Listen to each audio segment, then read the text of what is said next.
Prelims विशेष की इस series में आज हम कुछ इम्पोर्टेंट टॉपिक डिस्कस करेंगे। इन टॉपिक से related question UPSC, MPPSC, UPPCS, BPSC इत्यादि में पूछे जा सकते हैं, इसलिए इन्हें ध्यान से सुनें।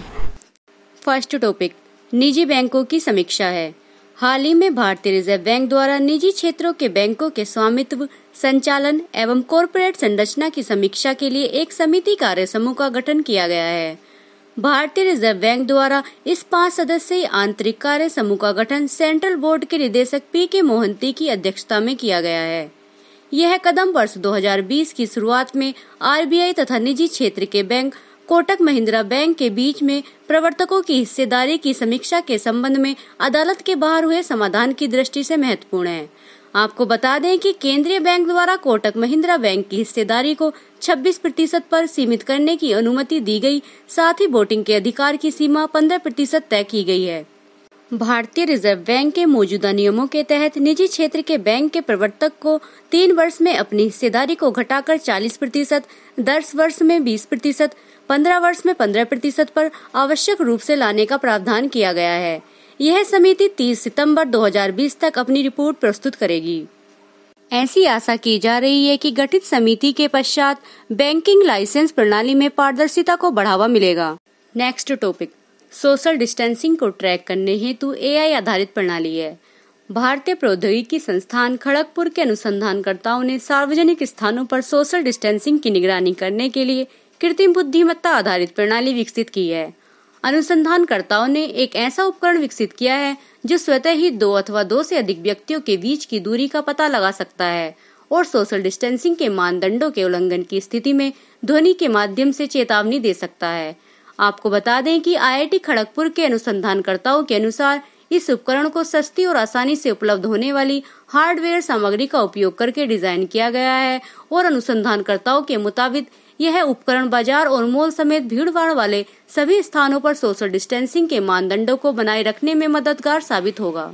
सोशल डिस्टेंसिंग से तात्पर्य सामाजिक स्तर पर उचित दूरी बनाए जाने से है।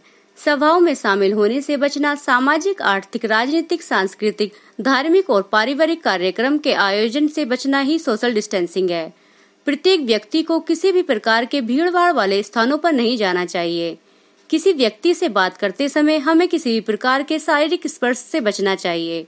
WHO द्वारा दिए गए दिशा निर्देश के अनुसार यदि कोई व्यक्ति कोविड-19 से संक्रमित है तो उससे कम से कम 1 मीटर की दूरी बनाए रखना अनिवार्य है। नेक्स्ट टॉपिक अन्य देशों में भारत की डिजिटल भुगतान प्रणाली है। कई देशों द्वारा अनुरोध किए जाने के बाद भारतीय रिजर्व बैंक यानी आरबीआई विदेशों में अपनी भुगतान प्रणाली के विस्तार की संभावनाएं तलाश रहा है। आरबीआई को अपनी भुगतान प्रणालियों जैसे cheque truncation system, NEFT, UPI और संदेशों को प्रसारित करने से संबंधित समाधानों को लागू करने के लिए विदेशों से अनुरोध प्राप्त हुए हैं।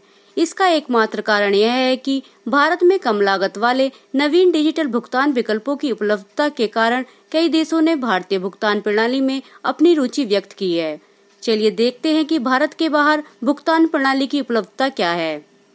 वर्तमान में आरबीआई द्वारा अधिकृत भुगतान प्रणाली का ऐसा कोई भी ऑपरेटर नहीं है जो भारत के बाहर ऐसे किसी प्रकार की सेवा प्रदान करता हो।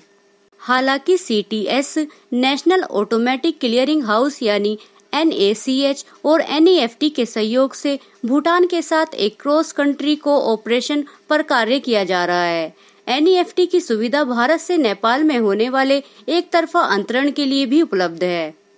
Next topic ISRO cyber space competition से रिलेटेड है। भारतीय अंतरिक्ष अनुसंधान संगठन यानी इसरो ने स्कूली छात्रों के लिए ऑनलाइन प्रतियोगिताएं शुरू की हैं। इसरो साइबर स्पेस प्रतियोगिता 2020 नामक इस पहल के अंतर्गत स्कूली छात्रों के लिए 4 वर्गों में अंतरिक्ष विज्ञान और प्रौद्योगिकी पर केंद्रित प्रतियोगिताओं का आयोजन किया जा रहा है। इन प्रतियोगिताओं के पहले वर्ग में पहली से तीसरी कक्षा के छात्रों के लिए चित्रकला प्रतियोगिता का आयोजन किया जा रहा है। दूसरे वर्ग में चौथी से 8वीं कक्षा के छात्रों के लिए विज्ञान मॉडल के निर्माण संबंधी प्रतियोगिताओं का आयोजन किया जा रहा है। इसी प्रकार 9वीं और 10वीं के छात्रों के लिए निबंध प्रतियोगिताओं का आयोजित की जा रही हैं, जबकि 11वीं और 12वीं कक्षा के छात्रों के लिए निबंध लेखन के साथ साथ प्रश्नोत्तर प्रतियोगिता भी आयोजित की जा रही है। आपको बता दें कि इन प्रतियोगिताओं में शामिल होने के लिए आवेदकों को सर्वप्रथम इसरो की वेबसाइट पर पंजीकरण करना होगा। नेक्स्ट टॉपिक क्रिकेटर वसंत राय जी से रिलेटेड है। भारत के सबसे वृद्ध प्रथम श्रेणी के पूर्व क्रिकेटर वसंत राय जी का 100 वर्ष की उम्र में निधन हो गया है। दाएं हाथ के बल्लेबाज वसंत राय जी ने 1940 के दशक में कुल प्रथम श्रेणी के 9 मैच खेले थे, जिसमें उन्होंने कुल 277 रन स्कोर किया। बल्लेबाज वसंत राय जी ने वर्ष 1941 में मुंबई के लिए अपना पहला मैच खेला था, जो कि ड्रॉ रहा था। वसंत राय जी का जन्म 26 जनवरी 1920 को गुजरात के बड़ौदा में हुआ था। आपको बता दें कि वसंत राय जी मुंबई में जोली क्रिकेट क्लब के संस्थापक सदस्य भी थे। वसंत राय जी ने क्रिकेट से संन्यास के पश्चात लेखन का कार्य शुरू किया और उन्होंने भारतीय क्रिकेट के शुरुआती इतिहास पर कई पुस्तक लिखी। कि प्रीलिम विशेष की श्रृंखला यहीं समाप्त होती है। धन्यवाद।